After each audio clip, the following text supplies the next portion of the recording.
Health and Human Services Finance Committee will come to order. I do have a motion to approve the minutes from March 14th, 2018 by Representative Lunan. Are there any additions or corrections to those? None that I could see. Seeing none, all those in favor of adoption of the minutes, please say aye. Those opposed, no. Minutes are adopted. The first up that we have is Representative Albright's House File 3573. Representative Albright moves House File 3073 be re-referred to the Committee on Civil Law and Data Practices. We have the bill before us. I understand there's an A2 amendment, an author's amendment. Representative Albright moves the A2 amendment. Representative Albright, to your amendment. Thank you, Mr. Chair and members. The A2 amendment is a recommendation of changes made technical in nature with assistance from DHS, and I'd just like to briefly go over those for the benefit of those. The effective dates were changed. DHS recommended that the effective dates be effective upon implementation of Enhanced Child Care Studies under Net Study 2.0. This affects lines 1.2, 1.4, 1.18 through 1.20, 2.7 through 2.9, and lines 3.22 through 3.27. The amendment also changes the language to exempt minors, and you can find that on amendment lines 1.5 through line 1.8.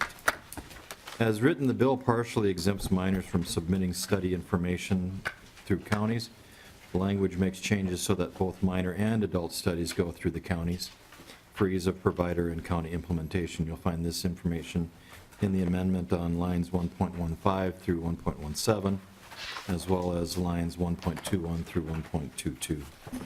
The amendment contains language that further clarifies that minors are exempt from the fingerprint requirement unless the commissioner has reasonable cause to require a national criminal history check.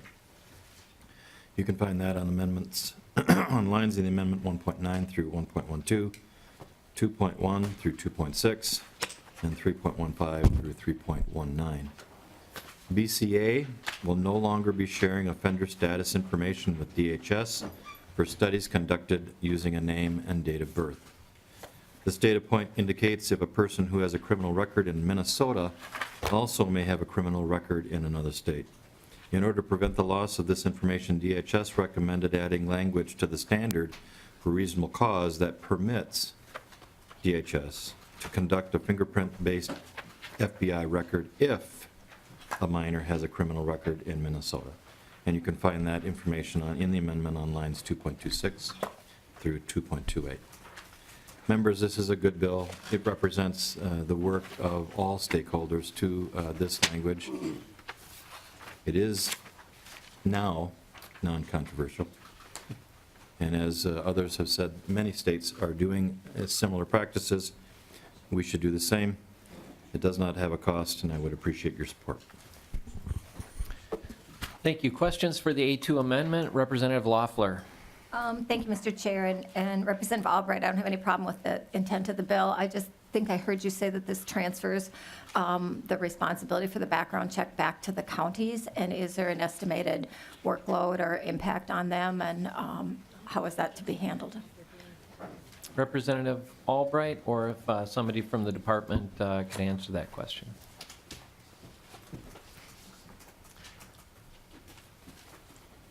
Welcome to the committee. Mr. Carter, please introduce yourself and proceed. Mr. Chair, Committee, Patrick Carter from the Office of Inspector General at DHS. Representative Loeffler, to your question, the changes passed in 2017 related to child care background studies transferred the responsibility to conduct those studies from counties to the Department of Human Services. And under Representative Albright's bill, as unamended, it maintained part of those studies coming to DHS and part of those studies coming going directly to the counties. The A2 amendment would have all of those studies going through the counties but still being conducted by DHS. So it aligns with how the bill or the changes passed in 2017. Representative Loeffler. Well, thank you, Mr. Chair. And the reason I brought that up is just because the easiest thing for us to do in managing our budget is to transfer responsibilities onto property taxes. And I know last year was sort of a last-minute effort that transferred $20 million of obligations onto property taxes without a discussion about the impacts. And I just think we need to be really sensitive, and I think the department should be as well, about negotiating these roles and then trying to figure out how the administrative costs can be absorbed. So I appreciate the information, and I think we need to just keep being alert to that issue. Thank you. Other questions for Representative Albright? Seeing none, all those in favor of adoption of the A2 amendment, please say aye. Aye. Opposed, no. The A2 amendment is adopted. Other questions for Representative Albright on the bill as amended? Representative Liebling. Thank you, Mr. Chair, and Representative Albright, just want to thank you for doing this kind of work, trying to make all these little pieces work is challenging and time-consuming, and, it's something we needed to deal with, so thanks for doing it. All right. Is there anyone from the audience who'd like to testify on this bill?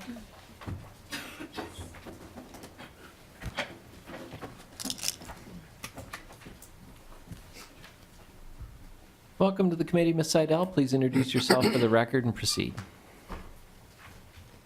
My name is Julie Seidel, and I am the Public Policy Director for MACCP and also a licensed child care provider in Anoka County. I have been for 15 years.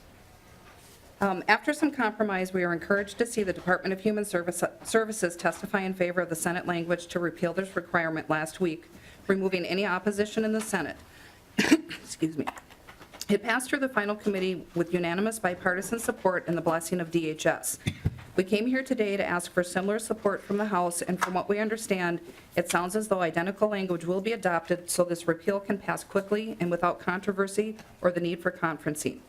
This was important to us as we had concerns conference negotiations over language could result in further compromise or place the agreed-upon language in jeopardy. We are also concerned about the delay it would cause, as family child care providers are already closing their businesses to protect their children from these invasive background studies. With the current child care crisis impacting every corner of our state, we cannot afford unnecessary delays, and we thank Representative Albright and all representatives who are taking swift action to protect the privacy and rights of our children while still maintaining Minnesota's high safety standards to protect children enrolled in our care. Thank you for your time. Thank you, Ms. Seidel. Are there any questions for Ms. Seidel? All right, seeing none, the committee thanks you. All right, any further discussion? Anyone else want to testify on the bill? Seeing none, Representative Albright, last word. Thank you. All right, with that, House File 3573 is re-referred to the Committee on Civil Law and Data Practices. Thank you, as amended. Thanks, Representative Albright.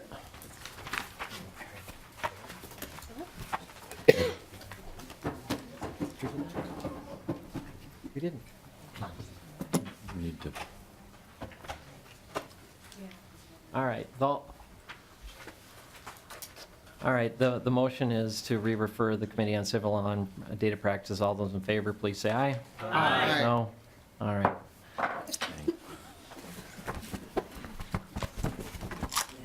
What's next?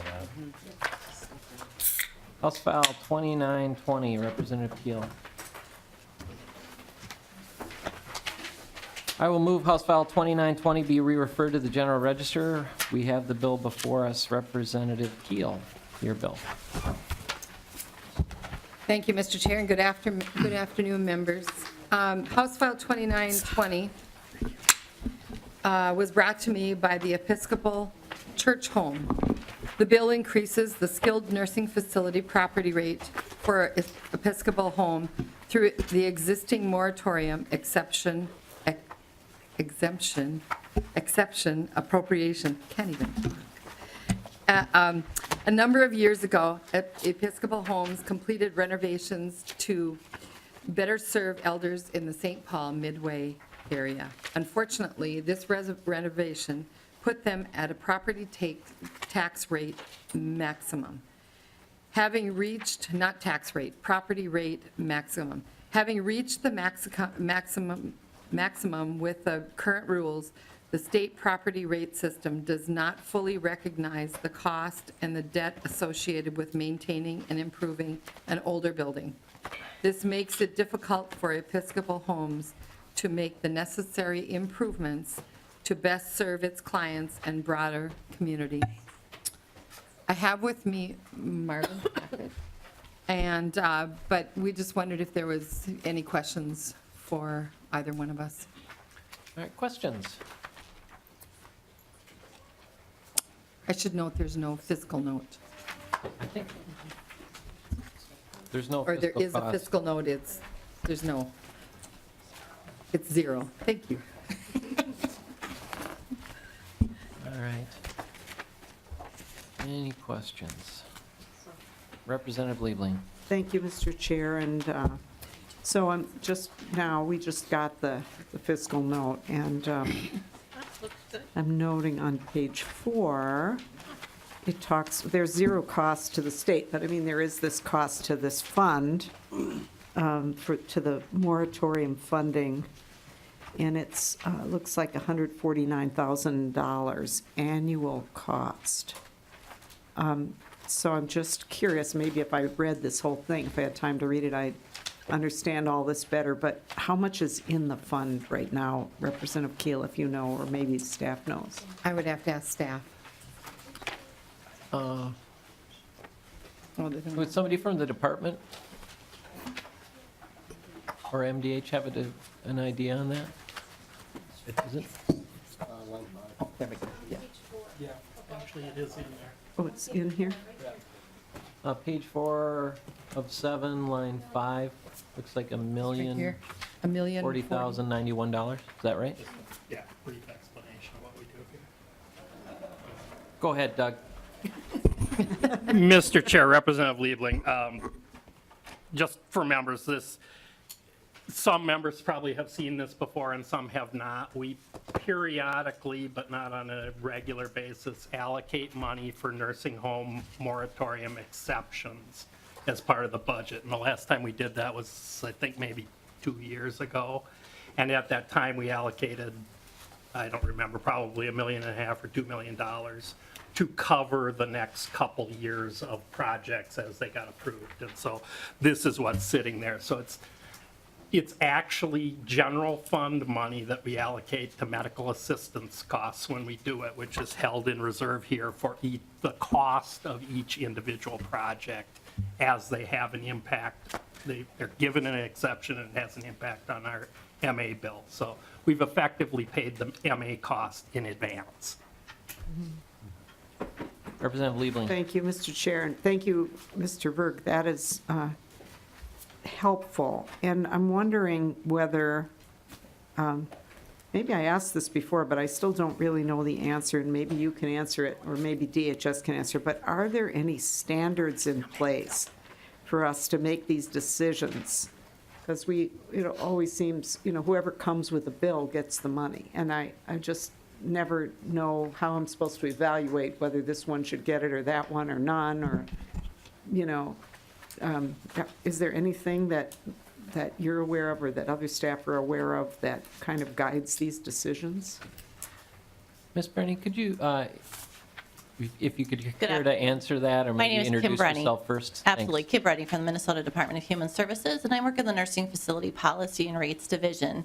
And to answer your question, Representative Liebling, under the normal moratorium exception process, or the traditional process where the funding has already been appropriated in a previous session, there is a selection process for that. There's a committee that is brought together, and those projects are reviewed, and there's criteria for those. In this particular situation, and we have had some others historically, to Doug's point, whereby the facility is coming in to request these funds without going through the moratorium process.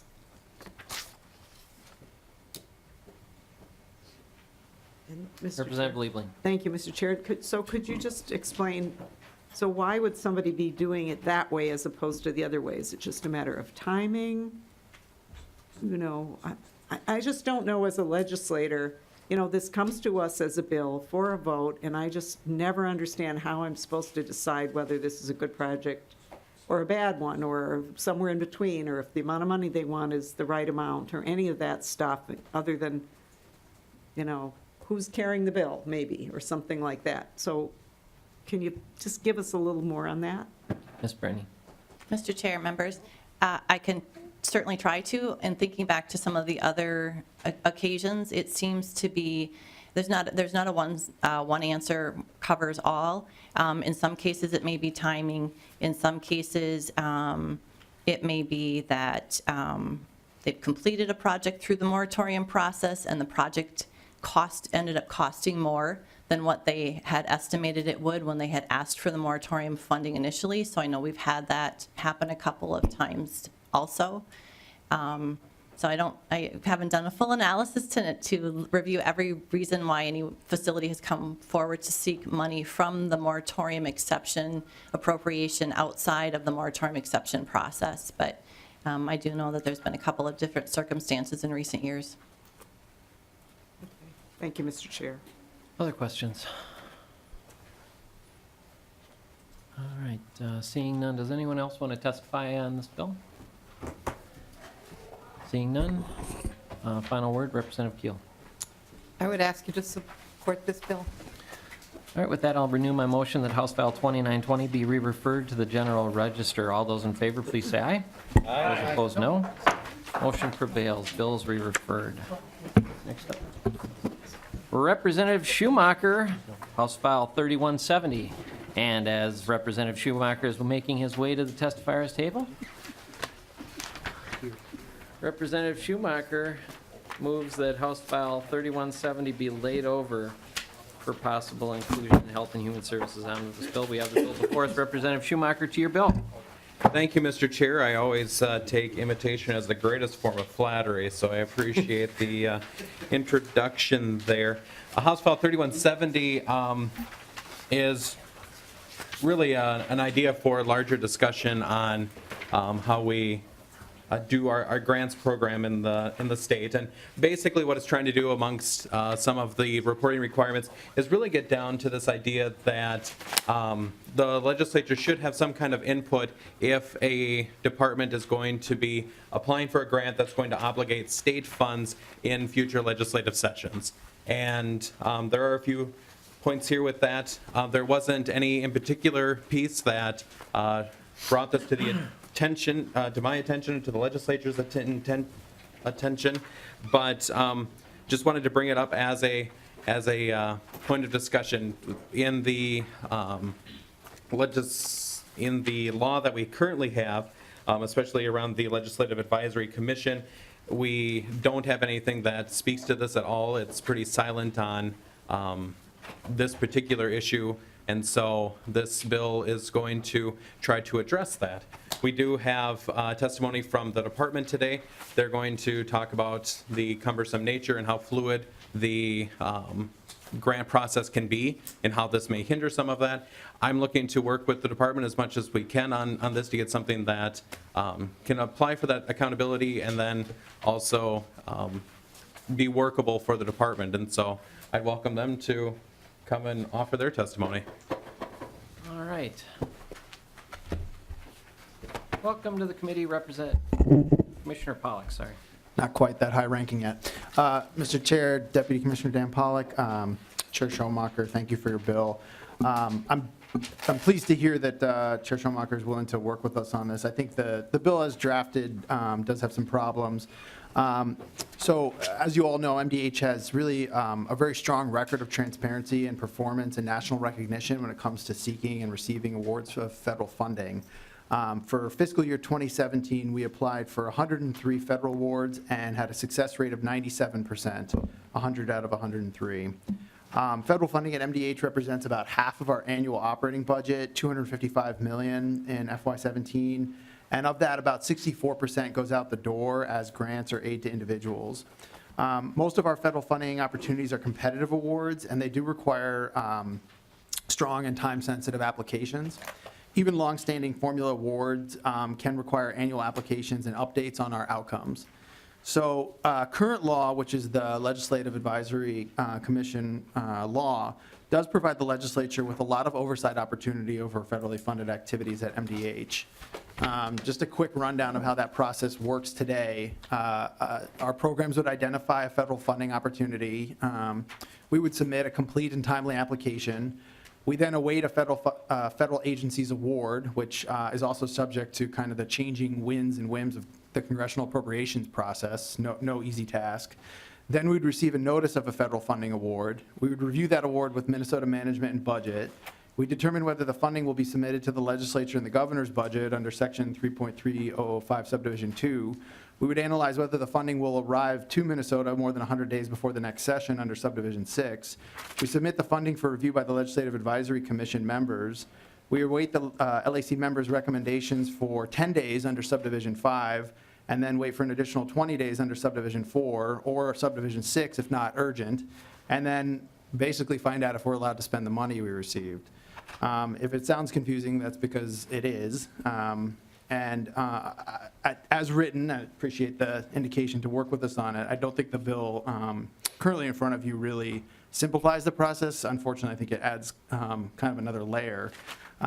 Basically, as proposed, we would be submitting potentially hundreds of pages of additional documentation before even applying for the funding, just based on the availability of funds notice.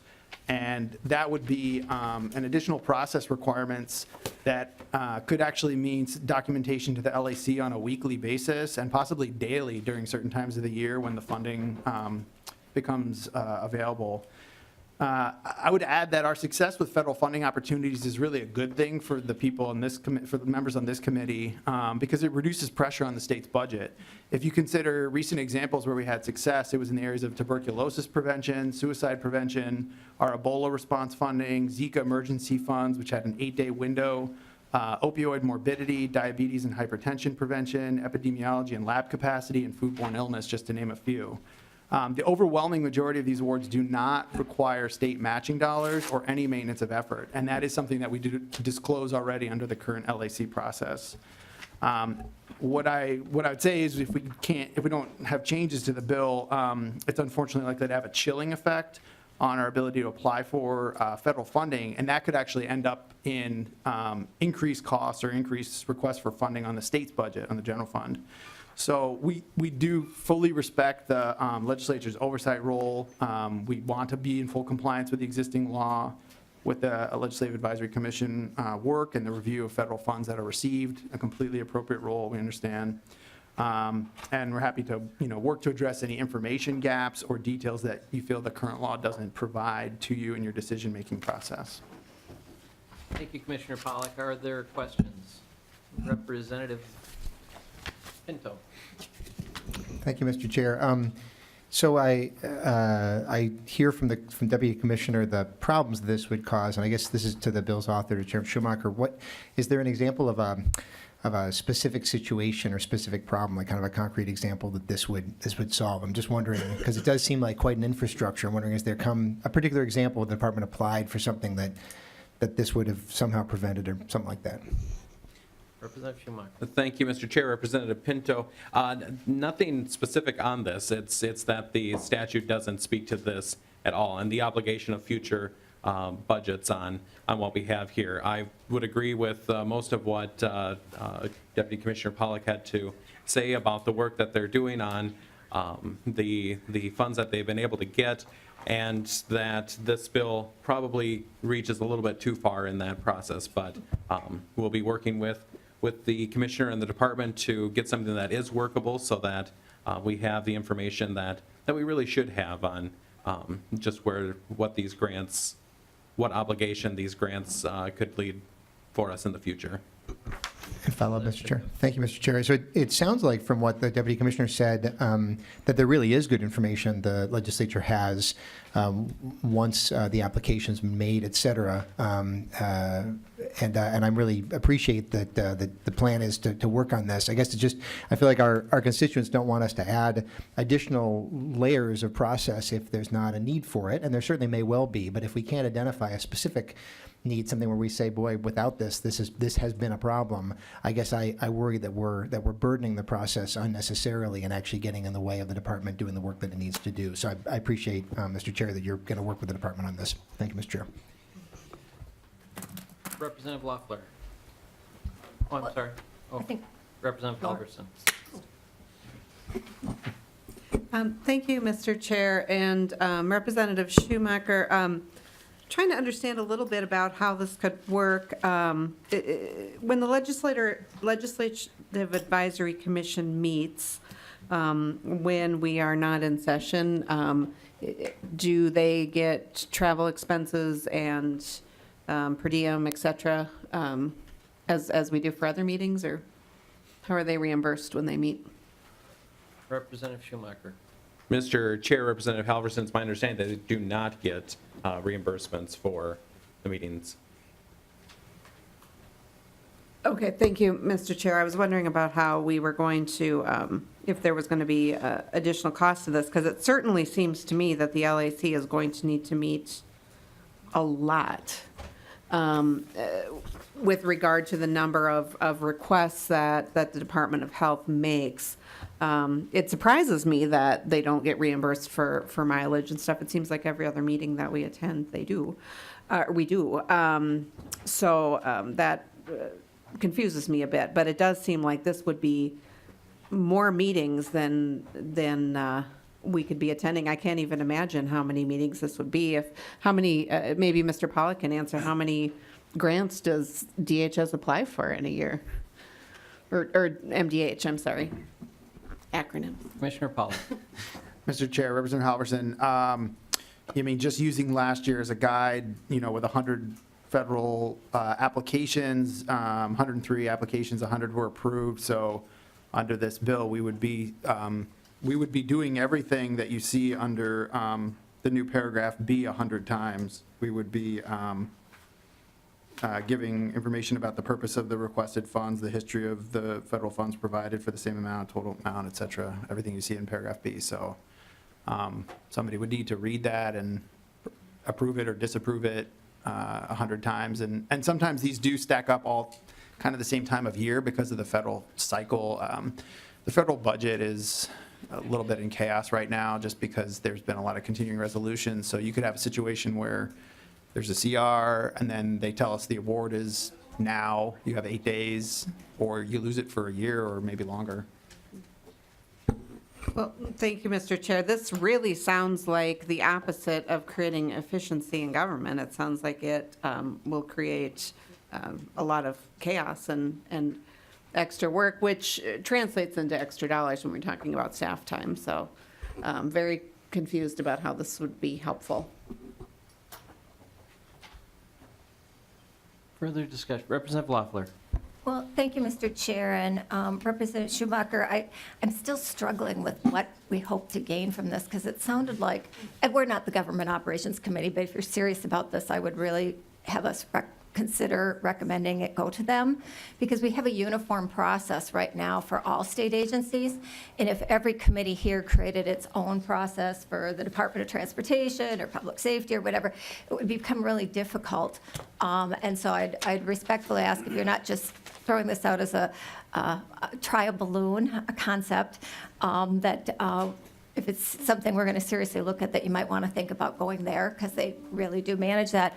But when I look at the time frame and this handout that we got from the Department of Health, the vast majority, 50 to 60% of the applications come in February, March, April, and May, which of course is when the legislature is at its most peak efforts, and so the members of the LAC would be trying to do their job here, along with reviewing massive stacks of federal applications. And if you haven't seen some of these grant applications, they can be, an inch thick. They're not like tiny little, oh yeah, I understand the concept sort of thing. I do think that there's a workload issue, but I'm wondering if you really thought about how this would discourage us from applying for grants, because oftentimes these grants require you to prove that you've got partnerships either with local providers or with counties or other partnerships that would need to sign off on the grant, and whether or not you would anticipate them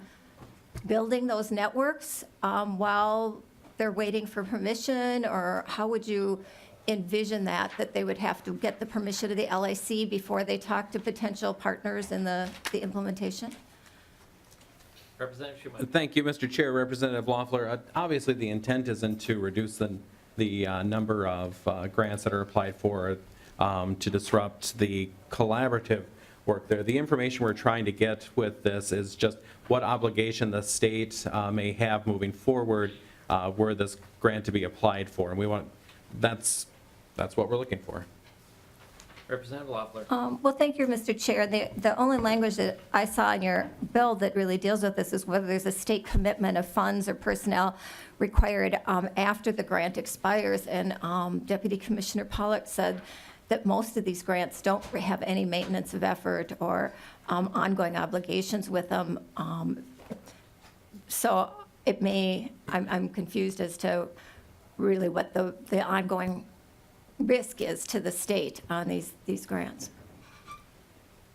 Representative Schumacher. Mr. Chair, Representative Loeffler, again, the intent would be for the bills that, for the grants that would have a legislative obligation for funding, and if a majority of them don't have that, then we don't have to worry about those. But the ones that do, we want to have more information about just what kind of obligation that's going to be. Mr. Chair, just one more example, and I don't know if WIC, for example, the Women's, Infants, Children's program that we've had forever, or some of these ongoing programs might have some matching requirements of some sort. Would you want those ongoing programs to also be subject to this? Representative Schumacher. Thank you, Mr. Chair, Representative Loeffler. As we continue to work with this, I appreciate that point. As we move forward, there may be some areas that we need to look at, particularly with the ones that continue that we know we're going to be applying for, and maybe adjust this to new grants that we are applying to. I've taken note of that. We'll definitely work to address that. Thank you, Mr. Chair. All right. Further discussion. All right. Seeing none. Final word, Representative Schumacher. Thank you. All right. With that, I'm sorry, Representative Murphy. Thank you, Mr. Chair. And so as we're just hearing this, it makes me wonder two things, right? It sounds like the committee is probably going to put together a bill, or potentially put together a bill. Is that on your mind as well? Well, potentially.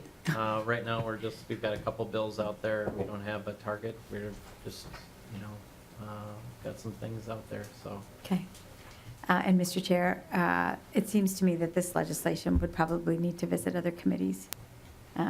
Is that your perspective as well? State government finance or government operations?